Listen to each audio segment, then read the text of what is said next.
I'm with Matt Lowney, who runs recruiting for Quorum Health. Matt, it's been a long time. Good to see you. Thank you for being willing to come on and spend some time today. Yeah, happy to do so. I appreciate the time.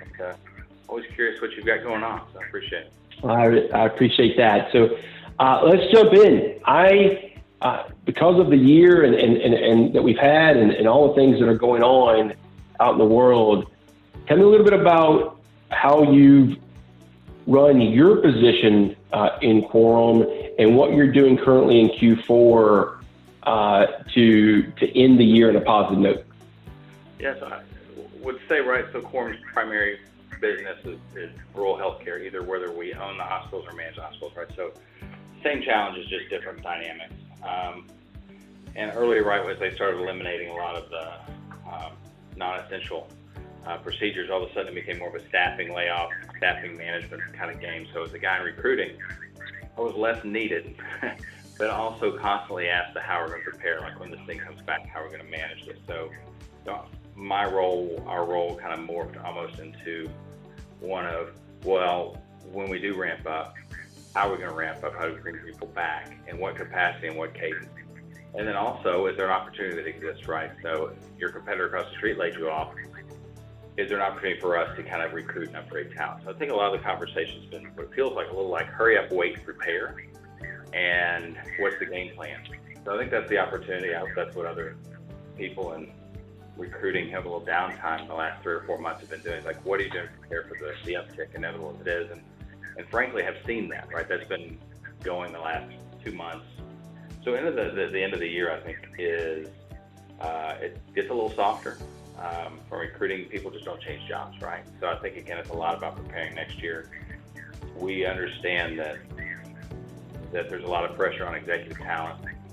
Those folks are aging, and we're starting to see a shift to retirement, right? So again, it's preparing. How do we externally go after people? What are we doing internally, develop and are ready for retirement? So direct patient care, it's getting back to normal, right? Usually the normal recruiting grind, right, of turnover, backfill, upgrade. So it's starting to feel more normal, like it was, before the world that was COVID. And my guess is then it's going to go full throttle beginning next year. Right? There's just pent up demand. There's pent up desire by healthcare operators. So I think the real worry in the rural healthcare space is still kind of how do we afford this thing? I don't know that telehealth. That's the blessing in COVID is that we have actually been able to deliver telehealth. We've had to, so we can. And I think that will continue to be kind of a foundational shift. So all these little hospitals make sure that they can have financial models to support that in reality. Yep. So interesting because of, as you know, my background in recruiting, you're at the point of the spear of whether a company has the talent to do what they say they can do or not.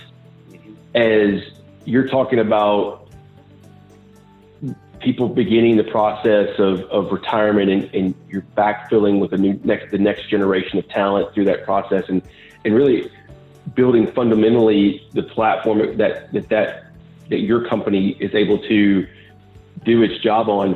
What are you seeing? How are you seeing skill sets change through that process? So I think the dynamics, right, rural healthcare is different, particularly critical access. They are the only hospital in town. It's not like Nashville, we've got 4 or 5 large health players. We all kind of beat on each other and kind of swap talent out. Rural is a little different. They either exist or they don't. If they don't exist, that's a whole different challenge. And so you still see an aging, right? I would say the average age of our CEOs in our hospitals is probably 60 plus. This is a generation of hospital talent that, or what I learned, kind of the term corporate gypsies, right, would move from hospital to hospital, state to state. What you're starting to see from boards is, as they hire the next executive, is do they have an ancillary reason to be here? My wife's family's from here. We have a second home. We have some connectivity, loosely at least. So the idea being you'll stay. I mean, it's just been a churn and burn for the last 10, 12 years, 2-3 year spots, and it's been exhausting. And if you look at it, the top performing hospitals, just like football teams, coach stays longest. That's your kind of long-term success stories, and that's what boards want.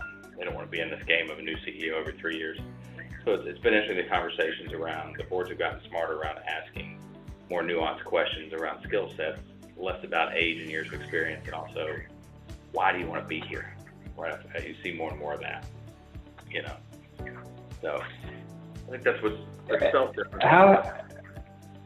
How has your conversations changed due to less in-person conversations? We still have to do in person, particularly at the final. But what has changed again is, you know, think about a hiring executive at a community hospital. There's the hospital level leadership, VPs who want to interview, and then sometimes we'll do kind of an employee level panel discussions, and then sometimes even community partners will be involved. All of that we have pushed in more of a video interview kind of model. And, you know, the first time it's awkward and weird, and after that they kind of go, this is the new normal.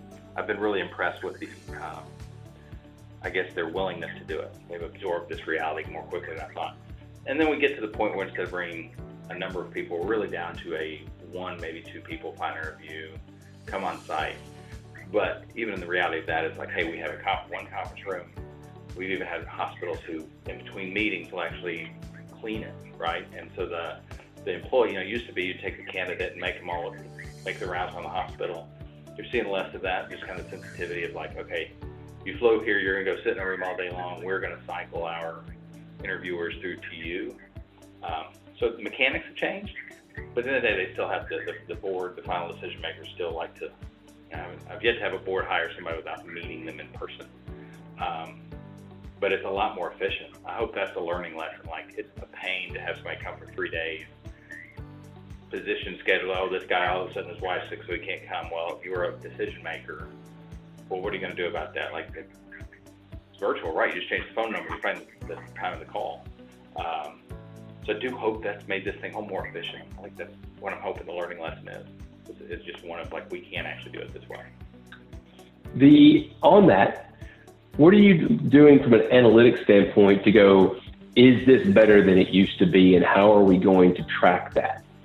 Yeah, so the latter part of that is the conversation we're having now, like, how do we track that, right? I mean, our sample size is still super small, right? You know, we have 20 hospitals that we own and 30 we manage, and, you know, we might be filling 15, 20 spots a year. So the sample size, especially on the executive side, I just don't know we have a robust data points. So I think it's still going to be gut feel after, you know, we kind of debrief 3 months from now. Like, do you feel like we were able to did we hire the right person? Did they feel good at the process? Did you feel good at the process? And it's going to be much more, I think, around kind of the qualitative feel of the process. Like, hey, it saved us money and time to do it this way. How about we do this going forward? How do you feel about that? Is there a weakness in that? So I think that'll be maybe even 3 months from now, because we've had 4 or 5 hires through COVID, so it's not 2 of those haven't even started yet. So I think it's just a sample size, but I want to hope quantitatively the experience was at worst the same, maybe even better, and then we kind of capture the cost. Somebody smart will figure it out. I hope we're one of those people. So. Fantastic. Matt, thank you. Thank you for joining me. This is Matt Lowney, leader of talent acquisition for Quorum Health. Thanks, John.